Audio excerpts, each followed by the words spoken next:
possible to diminish or even eliminate your symptoms. So trauma can be treated. Symptoms can be reversed or eliminated. Okay? Many of your clients will come with medical conditions that are more functional than biological. For example,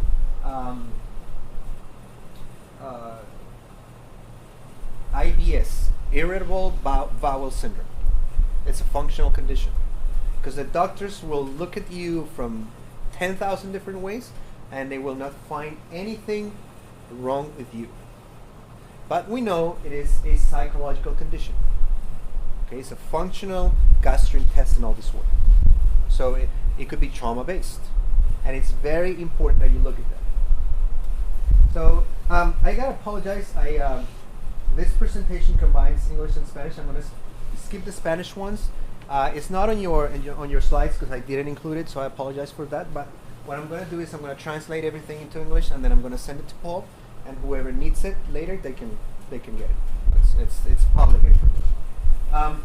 And also, what happened is this. I was preparing this for last year for a conference in Brazil, and I did a talk before that, and I had saved the PowerPoints in a USB port in a hub, and I lost it, and it was 500 slides. So, and this was 1 week before the conference in Brazil. So talk about stress. So I had to go back home and do it again, and some of them I put in Spanish and combined English. But this will be in English soon. So it pretty much talks about the symptoms for trauma and depression. So we have the behavioral ones, which are anger and loss of productivity, phobias and avoidance. The emotional ones, anxiety, depression, rage, guilt, envy, sense of embarrassment, suicidal ideation. The physical ones and the personal ones. So I'm going to skip through that, and I want to talk about something very important here, which is that. So stress will lead to, trauma will lead to chronic inflammatory stress. And this is a figure which is very familiar to those of you who work with stress, and it's the HPA axis, the hypothalamic pituitary adrenal axis. So it's a sequence of events that take place when you're stressed out. And it all starts in the hypothalamus, where you secrete something called corticotropin, and it's a hormone, it's a chemical that gets the reaction going. So whenever a person experiences a threatening event, something stressful, something where your life is at risk, you're in danger, you will follow that sequence. You will activate corticotropin, then the pituitary activates and secretes adrenocorticotropin, and then you go to the adrenal glands, which are located above your kidneys, and you will secrete cortisol. Cortisol being the one we're going to focus on the most. Right? That's the stress hormone. So whenever your client comes to you under distress, for whatever reason, you need to evaluate how much cortisol they have in their system. Okay? And who does that? Functional medicine doctor, an internist, the general physician, but you need to know that. And the other important feature of this is that your client might present with adrenal fatigue. You know what adrenal fatigue is? Adrenal fatigue is when your adrenal glands will no longer secrete cortisol. So, when we secrete cortisol, we're preparing the system to fight back the stress. So, if we're here in the building and there's there's a fire going on, we need to escape the building to be safe, right?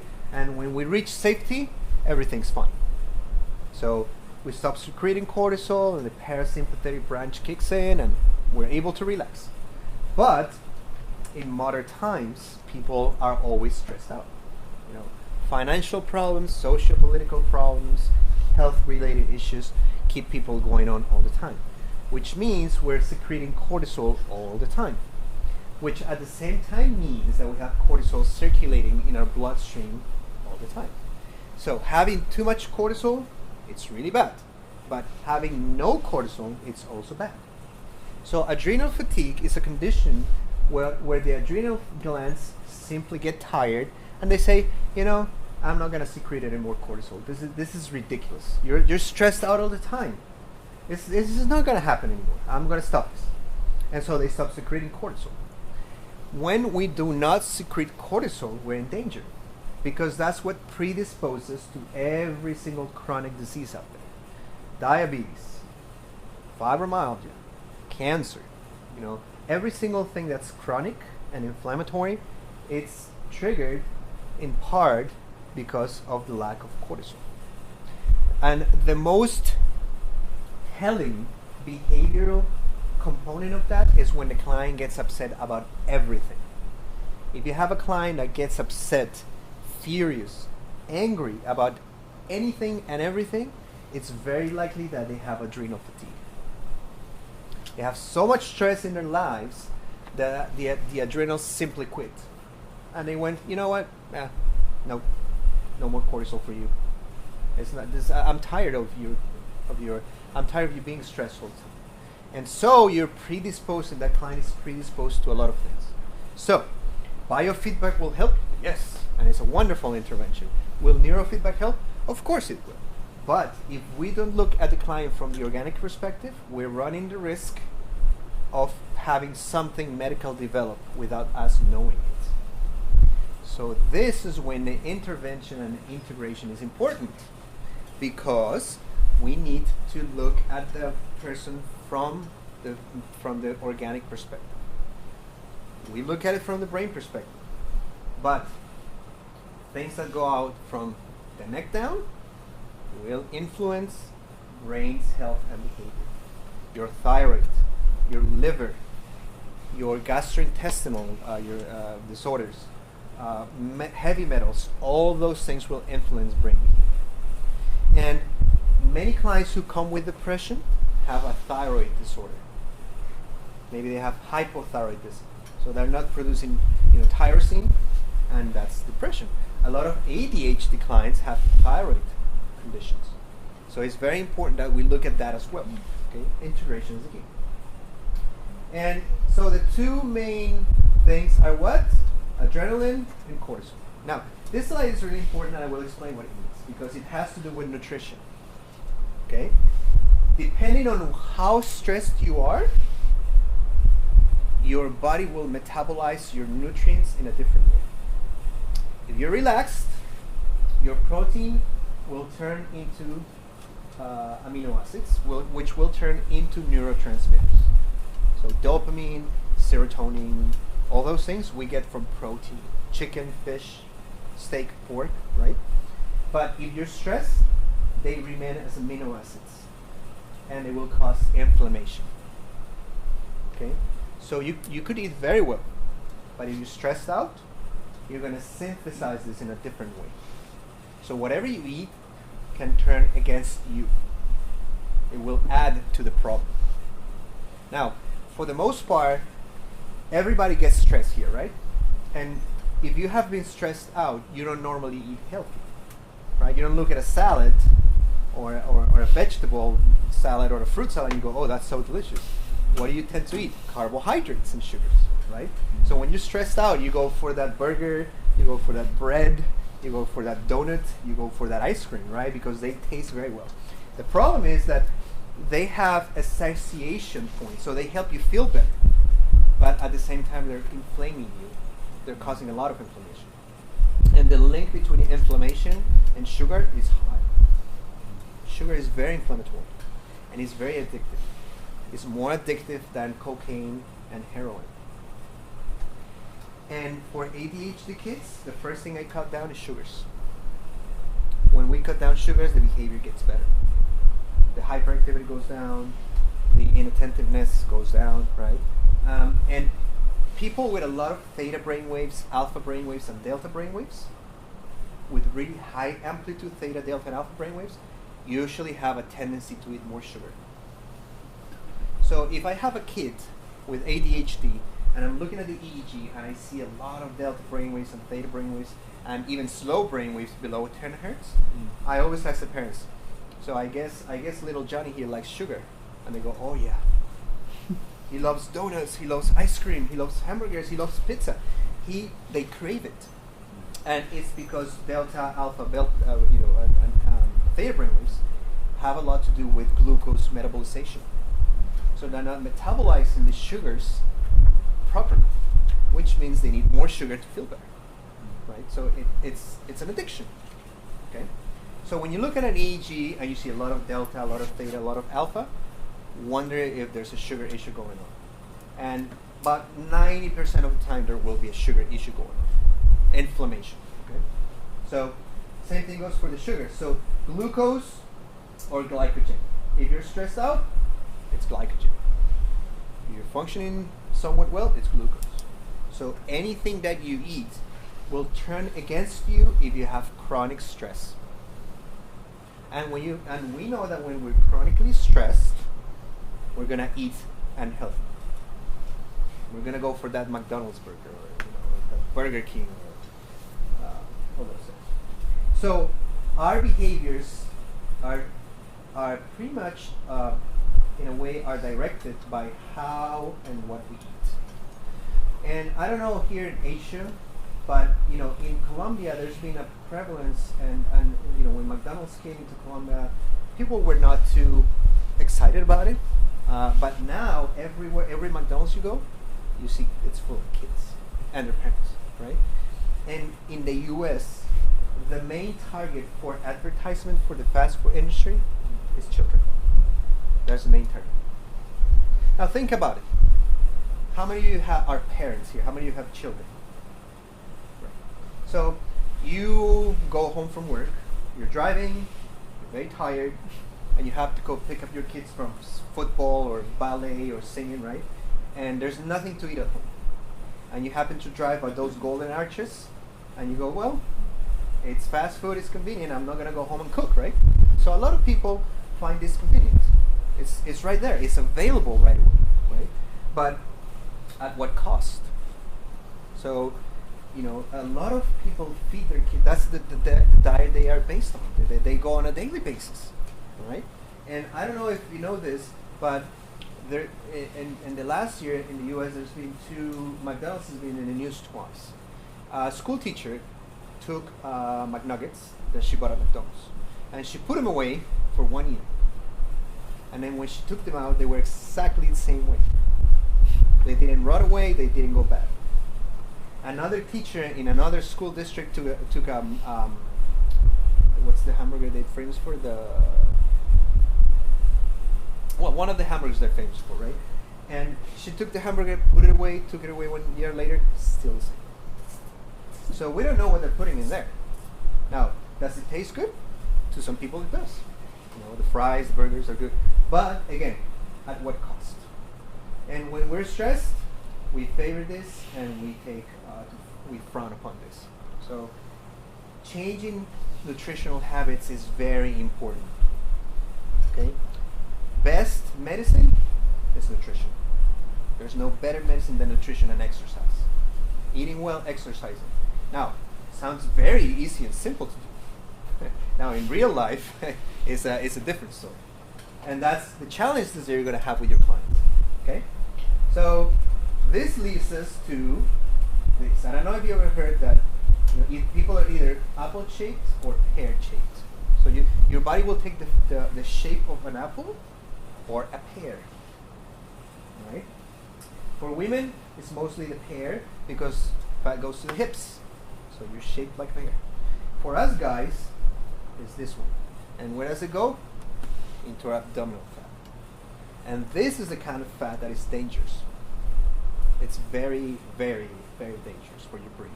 Okay? Because it creates all sorts of problems. It will clog your arteries and blood vessels. It will cause a lot of swelling. Okay? Now, it's related to something called the leaky gut. I don't know if you have heard about the gut-brain axis. Have you heard about that? The gut-brain axis is a new concept that many scientists are studying now, which means that your brain is connected to your gut, and your gut health will influence your brain health. So there is something called microbiota and microbiome. which are bacteria. And that bacteria will run how your brain works. So if you have a lot of good bacteria, your brain is healthy. If you have a lot of bad bacteria, then your brain is not healthy. And it has a really good connection to depression and anxiety. The main neurotransmitter for depression and anxiety is serotonin. And we found that 90% of our serotonin is produced here, not here. So 90% of the serotonin that we make is made in our digestive tract. So if we're swollen here, we're not going to make a lot of serotonin, which means we're going to have more prevalence of depression and anxiety. Now, that's not the only mechanism, but it's the main mechanism. So studying the gut-brain axis is important. How many of you have eaten something and after you eat that something you feel bloated? You feel like your stomach is going big. Has it happened to you? Right. So if it's happened to you, it means you have a leaky gut. It means that bacteria is leaking out of the intestine and is going into your brain. Okay? And it's causing swelling.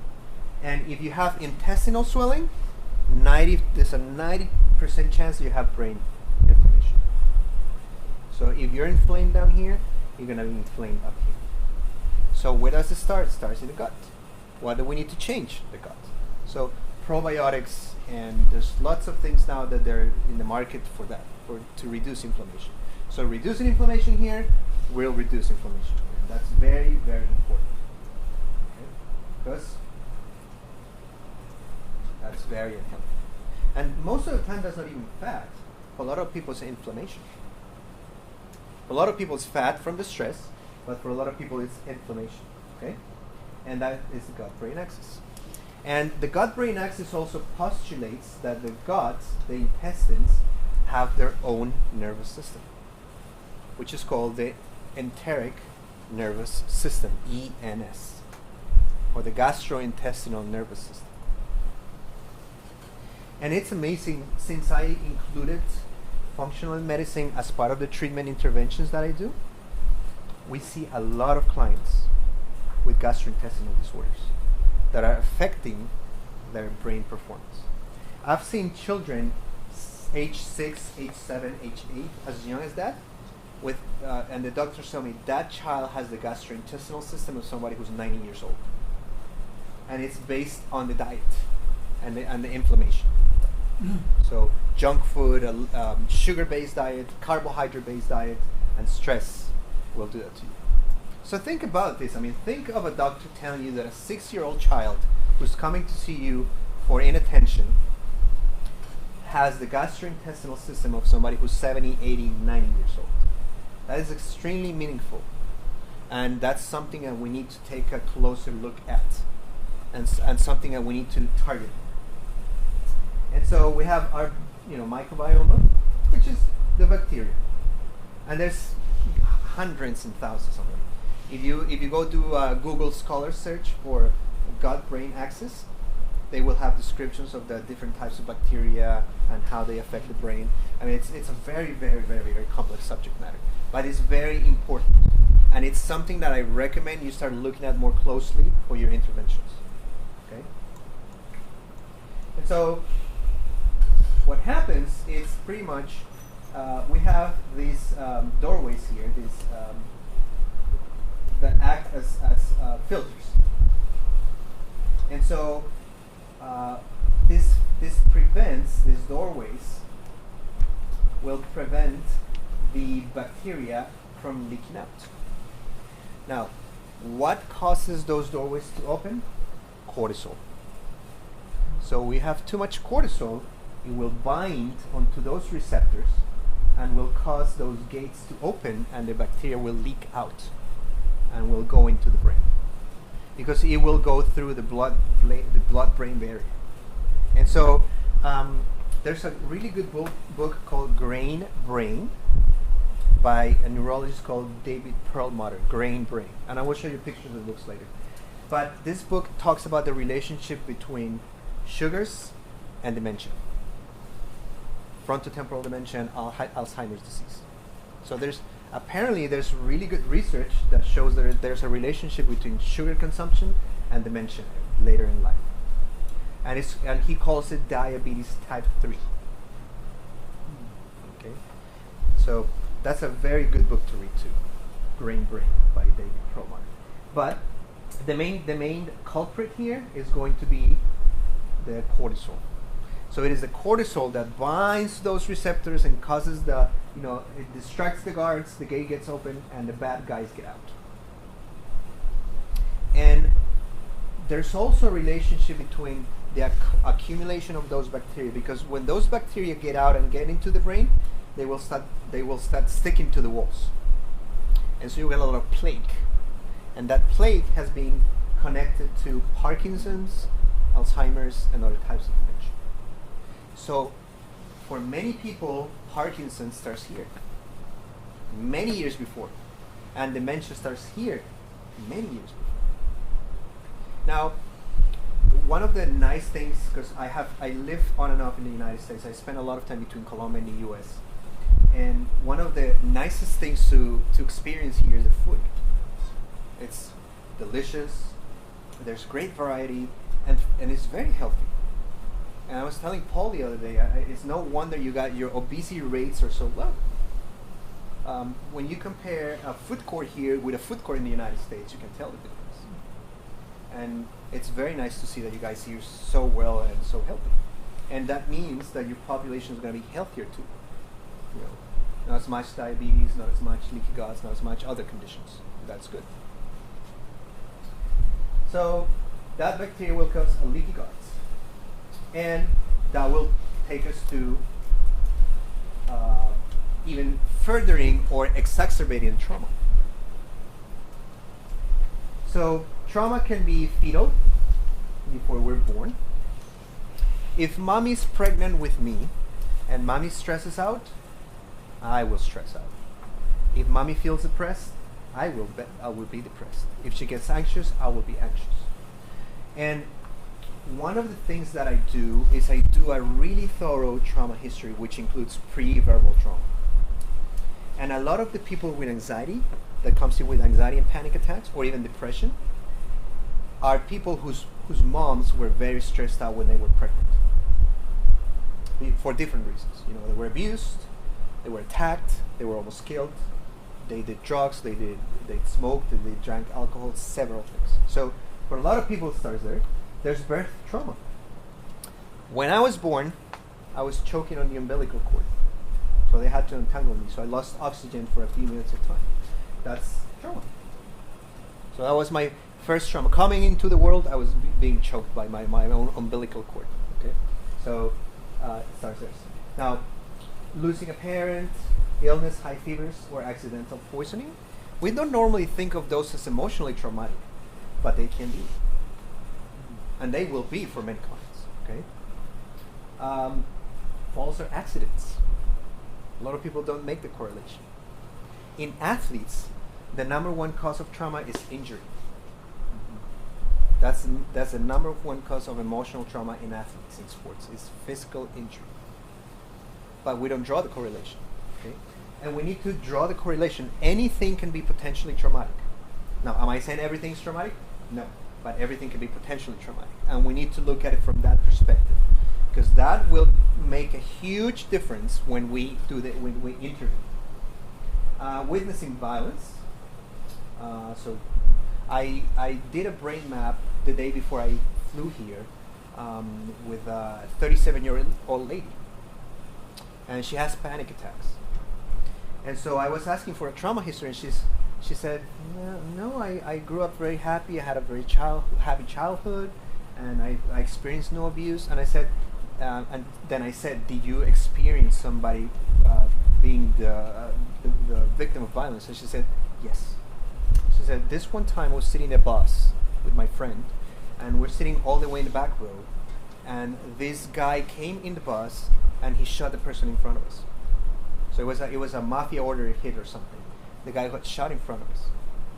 And we saw him slump, and we saw the blood, and we saw people screaming, and she goes into detail, and she starts having a panic attack. So witnessing violence is a crucial one too.